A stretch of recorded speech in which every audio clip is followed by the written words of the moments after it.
Au fond, nous sommes tous voués à la maladie, qu'on le veuille ou non.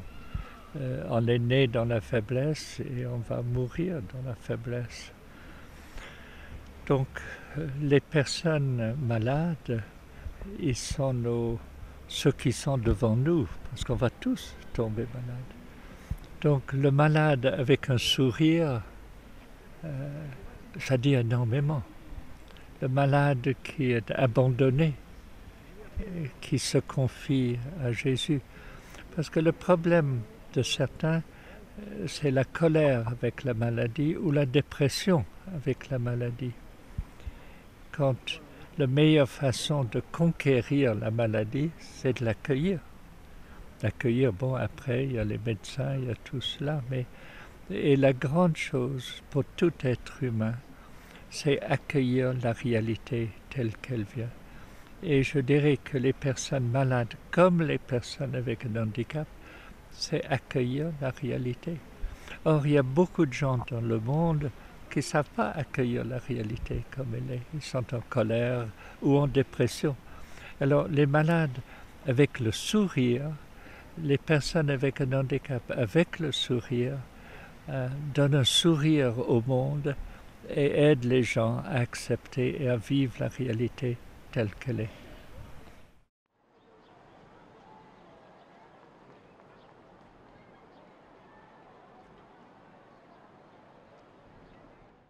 Nous sommes tous différents des uns et des autres. Toute personne est différente.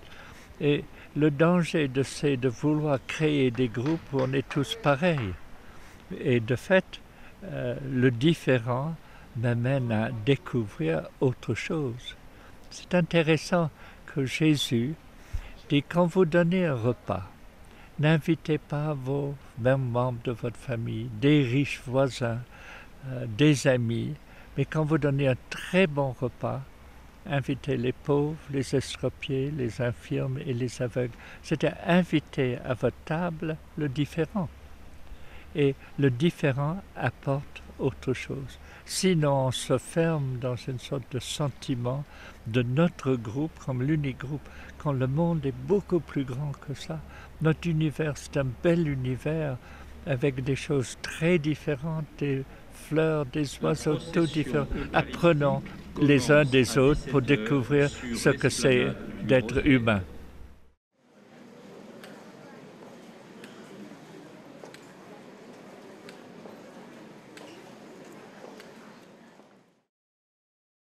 La fragilité, on est tous fragiles. C'est encore la question accueil de soi-même. Si on nie la fragilité, on nie ce que c'est d'être humain. D'être humain, c'est d'être fragile. On peut avoir un accident de voiture, un accident de santé, on peut vieillir, etc., etc. Enfin, la richesse, c'est de vivre le réel tel qu'il est et être heureux de la réalité.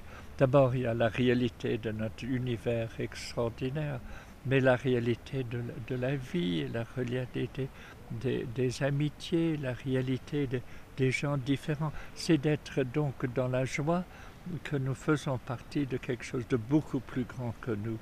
Donc la fragilité nous amène à l'accueil du réel et l'accueil du réel nous amène à s'ouvrir aux autres différents.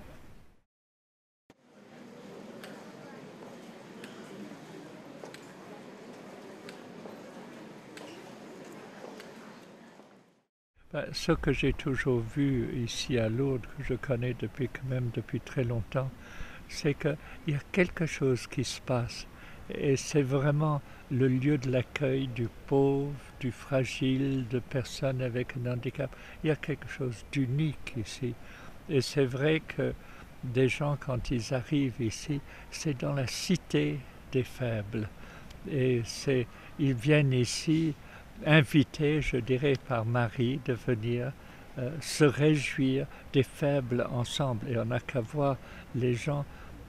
Il y a de temps en temps des militaires, mais c'est pas ça que le plus important.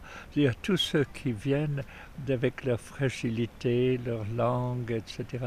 Et c'est quand même super.